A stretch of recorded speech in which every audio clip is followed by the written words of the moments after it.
Federal Drug Policy of the United States, Wikipedia Audio.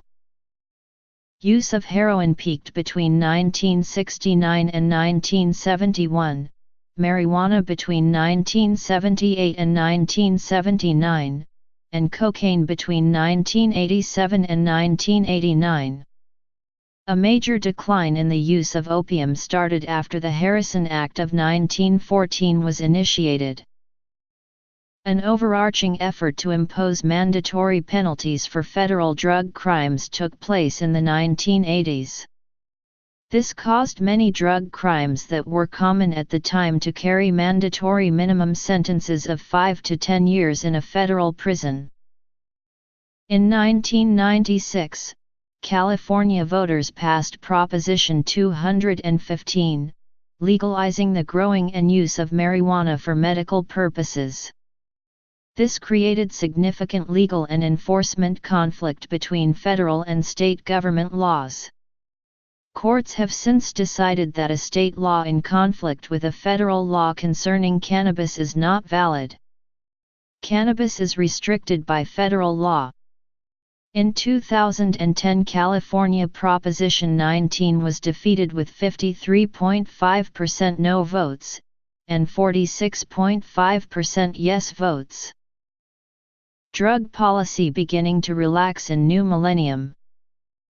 Pursuant to regulations required by the Drug-Free Schools and Communities Act amendments of 1989, as a condition of receiving funds or any other form of financial assistance under any federal program, an institution of higher education must certify that it has adopted and implemented a drug prevention program which adheres to regulations in 34 CFR 86.100. It has recently gained renewed attention due to Colorado Amendment 64. A review of drug policies at the turn of the century has given way to more relaxed U.S. drug policies.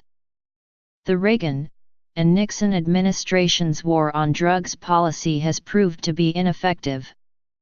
U.S. prisons are populated with drug users via laws that were implemented in the 1980s. The U.S. has more incarcerated individuals than any other nation.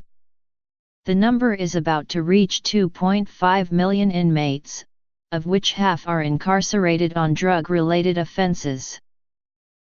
Many states looking for a solution to this issue are considering rehabilitation as opposed to incarceration for drug users. As of January 2015, 23 states and the District of Columbia have made the use of marijuana legal for medical use. 7 more states are close to adopting the same policies, and Colorado has legalized marijuana completely. Other drugs will come up against much stronger opposition to legalize. However, many Americans believe that all drugs should be legalized, and also believe that eventually it will happen. The money that is now being spent to incarcerate drug users would be redirected to rehabilitation and drug education.